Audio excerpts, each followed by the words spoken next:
Hey there, and welcome to Explosive Enterprises. Yep, it's another 40mm shell review, and another 40 Max shell, specifically the Cyclops II. You might be thinking that we've done quite a few 40 Max shell reviews, and you're right, but I promise that we've got some reviews of some other brands in the pipe, like not that one. Oh man, I swear there was a KT-40 in here somewhere.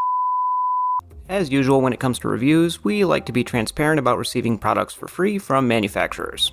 40 Max did send us this shell on the condition that we review it, but they don't have any editorial control over the content of the review, and anything here is 100% our own opinions. So, on to the Cyclops II. In the box, you get the shell, oddly split into two parts in the box, and a small bag of replacement O-rings with 3 sizes of each used in the shell. As the name would imply, this is the second Cyclops shell that 40 Max has developed.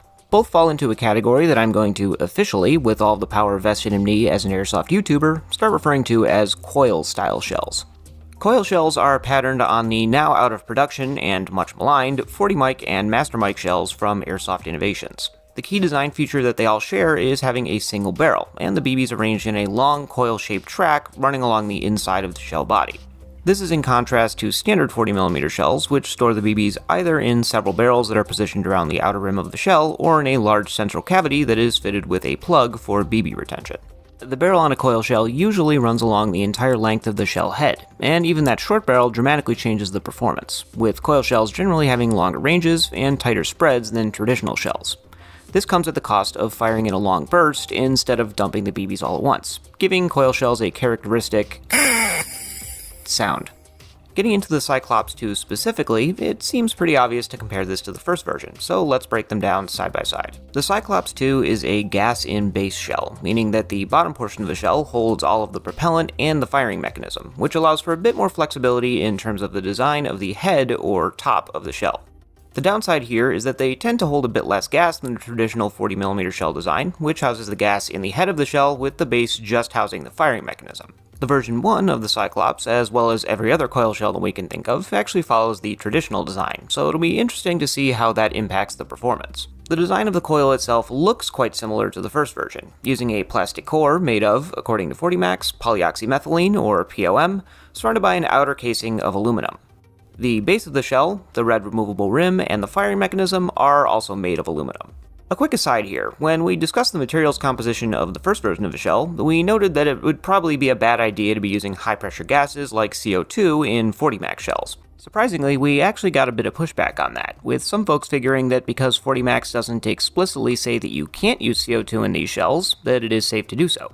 Or, at the very least, that they do it anyway, even if it isn't the safest. To be clear, it is not safe to use CO2 or high-pressure gases in these shells, and this time around, 40 Max has helpfully cleared the air by etching that onto the base. Please don't.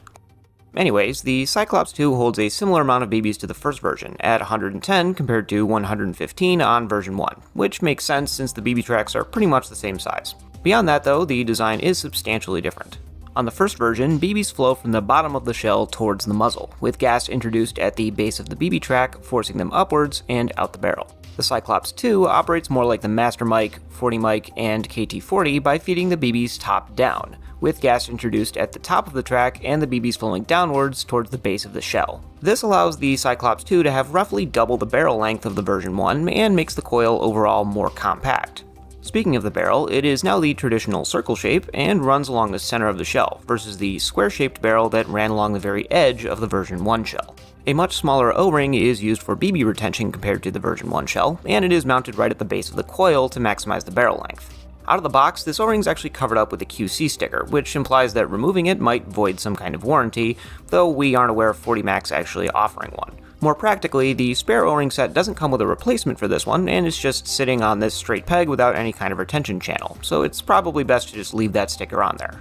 To facilitate the top-down feed of this shell, a small gas tube runs parallel to the barrel and introduces the gas at the top of the BB track through this small hole. On the version 1, you don't really need a gas tube, so you just have this hole at the bottom of the track, which is connected directly to the gas reservoir. Since the gas tube is offset from the center line of the shell, a positioning hole is located on the opposite side of the barrel, which mates with a corresponding peg on the shell base to make things a little bit easier to line up. 40 Max made a very wise product engineering decision here by having the positioning peg and gas connector be slightly different sizes, so you can't interchange the two accidentally. The last feature of note on the shell head is this aluminum faceplate, which has been epoxied to the plastic and contains the shell's mandatory weird 40 Max party trick, a boost switch.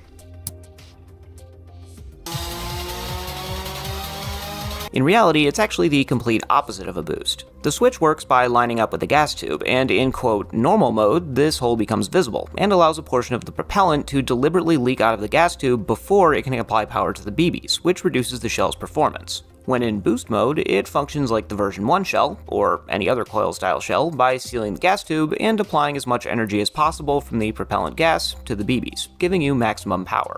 It seems like a bit of misleading marketing, though I guess normal and boost probably sounded better than Super Weenie Hut Junior mode and normal mode. Seriously though, maybe CQB mode and normal mode or something would have been better? I don't know. Moving on to the base of the shell, the valve components can be accessed by removing the red base rim, as is the case with the V1 and all other 40 Max shells. The valve poppet is substantially larger in diameter than what you get on the version 1, which theoretically should allow for better gas flow and higher power. However, looking at the body of the shell base, the gas is constricted through this absolutely tiny little sliver of a hole, which almost certainly offsets any other power boosts you might be getting there. Instead of increasing power, there's a pretty good chance that this change to the poppet valve design is to streamline manufacturing and reduce costs, since the entire base rim, valve trigger, and poppet valve are now identical to the ones on the 40 WAD and other 40 Max shells.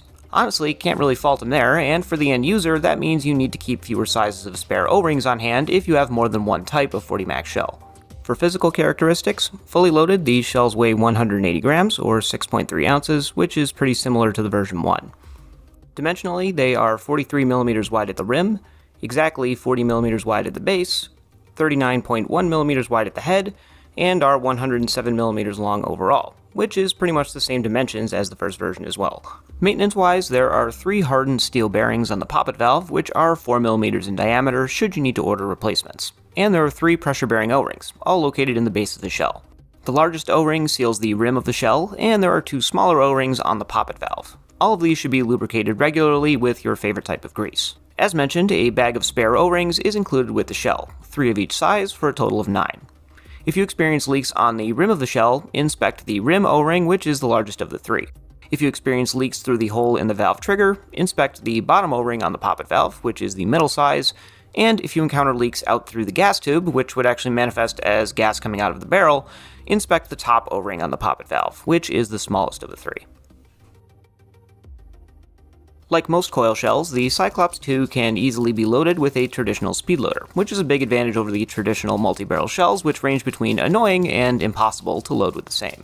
That said, it is slightly more difficult to load than the version 1 Cyclops due to the adoption of the top-down feed, which forces you to fight against the weight of all the BBs in the track as you get close to fully loading the shell. Beyond slowing the loading process down, the top-down feed can also result in jams. These are pretty easy to fix, and you just tip the shell on its side and shake it around a bit to loosen the BBs up.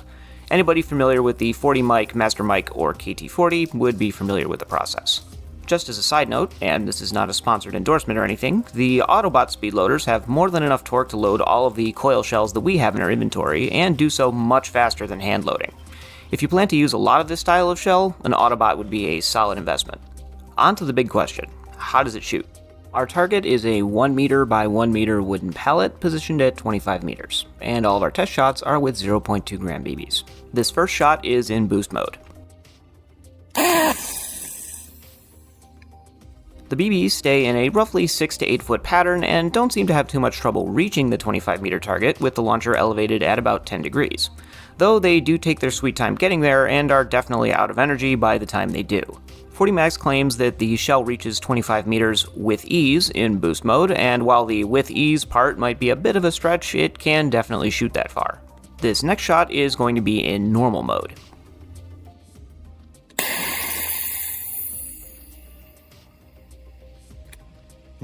We've used a few 40mm shells before, and personally, I don't think that's normal. To be fair, it's a fairly cool upstate New York autumn day, and we've been firing our single test shell somewhat rapidly, so let's give it a reload and give it a chance to warm up a bit, then try again.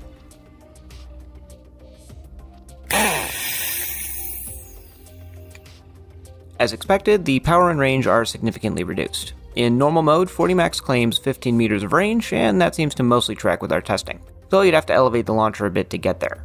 Worth noting here, we consistently had about 20 BBs left in the shell after firing in normal mode, so it seems like the bypass might be letting out a bit too much gas, though we could also chalk that up to the lower ambient temperatures. It's probably worth a follow-up in the springtime. Finally, let's compare that to our version 1 Cyclops. Some interesting stuff here. The version 1 and version 2 both seem to shoot roughly the same distance, 25 to 30 meters or 75 to 100 feet, assuming you have the V2 in boost mode. The V2 maintains a tighter spread, and the BBs seem to fly in a less erratic path. Like the V1, the V2 also seems to experience the hop-up effect that most coil shells suffer from. We'll talk more about that in a minute. Finally, and probably the most noticeable difference between the two, is the power, which seems to be quite a bit lower on the V2 with a couple of effects on performance. For starters, the BBs fly at a lower velocity. It's tough to accurately chrono these shells, but based on our footage, we'd clock them both at around 100 FPS, maybe slightly slower, with the BBs taking a bit under a second to reach our 75-foot target. Certainly not devastating levels of impact energy in either case. The other effect of the lower power is that the V2 takes noticeably longer to get all of its shots off compared to the V1, even though the V1 holds a few more BBs. Slowing the footage down, the V2 takes almost 4 times as long to fully fire.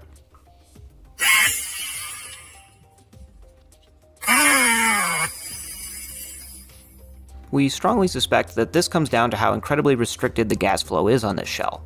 This tiny little sliver between the base of the shell and the gas tube creates a bottleneck that strongly regulates the flow of gas, drawing the gas release out over a longer period and reducing the pressure which can be applied to the BBs. This effect is actually pretty easy to demonstrate. If you listen after you fire the shell, you can hear propellant gas continuing to vent from the shell well after the BBs have all been fired.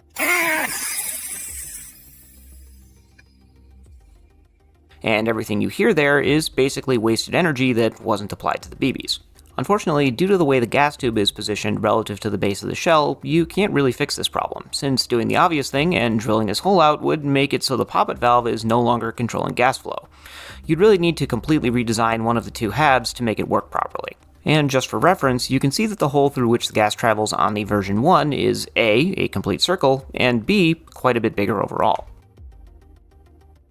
A lot of what we mentioned here is going to sound very familiar for anyone that has recently watched our Cyclops V1 review, since nothing that we mentioned in that review was really addressed in the version 2 of this shell, but let's go through it.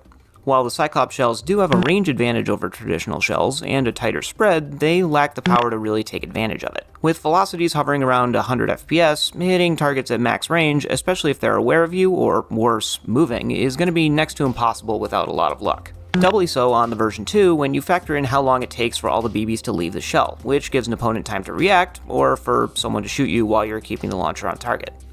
Given all that, the power levels seem to be tuned more towards CQB use, and the addition of the extra low power normal mode on the V2 kind of confirms that.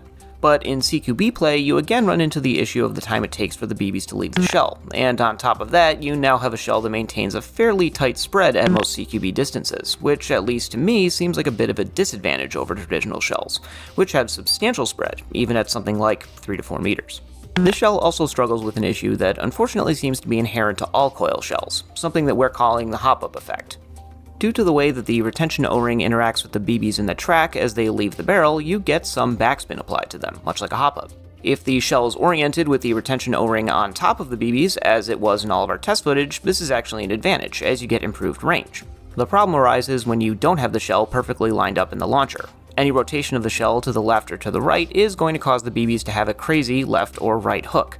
We'll demonstrate by flipping the shell 180 degrees from the ideal orientation. Note that we did elevate the launcher here at like 30 degrees, just to make sure the BBs all made it on camera.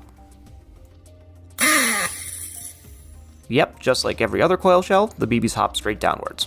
You can try to work around this problem by figuring out what the optimal orientation for the shell is, and then marking it in some way so that you can line it up every time. We've done this on all of our coil shells, but as we mentioned in the review of the version 1 Cyclops, loading this way takes your attention off the fight and makes reloads a lot less smooth. Another issue that we've run into since that review is that some launchers, particularly the new KT320, don't really hold shells in place that well, so they could easily rotate on their own after being loaded. So all that in mind, we have to ask ourselves, what is this shell really trying to do? For the version 1, we concluded that its niche was for mid-range shots, mid-range for a 40mm BB shell that is, so around 50 feet. Specifically ones where the target was unaware of you, and where it wouldn't make sense for you to just engage that target with your primary weapon, like if you were using a standalone launcher, for example. For the version 2, it's not really any easier to pin a use case down. You could try to exploit that long fire time to potentially engage multiple targets by sweeping your launcher across them, and maybe do it at very short range by using the shell in normal mode. But at that point, you're really starting to push the use case Venn diagrams of traditional 40mm shells and coil shells into a circle. On the other hand, as we've said before, 40mm launchers are one of the few pieces of airsoft equipment where you can rapidly change the performance of the platform by simply swapping shells. So it might actually be reasonable to carry a super niche shell with a specific use case in mind. We'll let you be the judge. As is our custom, we'll end with some high-level pros and cons. As for pros, the Cyclops is very easy to reload compared to traditional 40mm shells, as are most coil shells. The flight trajectory of the BBs is fairly flat, and there tend to be a lot fewer crazy flyers compared to the version 1 Cyclops. The lower overall power and option for an even lower power normal mode makes it very easy to set the shell up so it isn't going to hurt anyone, while maintaining that somewhat intimidating sound that you get from coil shells. As for downsides, the hop-up effect is still one of the biggest practicality hurdles for coil shells. In certain launchers, there's simply no guarantee that the shell will maintain its orientation, and thus you really don't know where your BBs are going to fly. We're starting to sound like a broken record on these 40 Max reviews, but these things really could do with a bit more power. Especially on this shell, it really feels like a drag on the entire design. Finally, given the overall restrained performance of the shell, the addition of the normal switch is a bit confusing, and honestly practically bordering on a gimmick.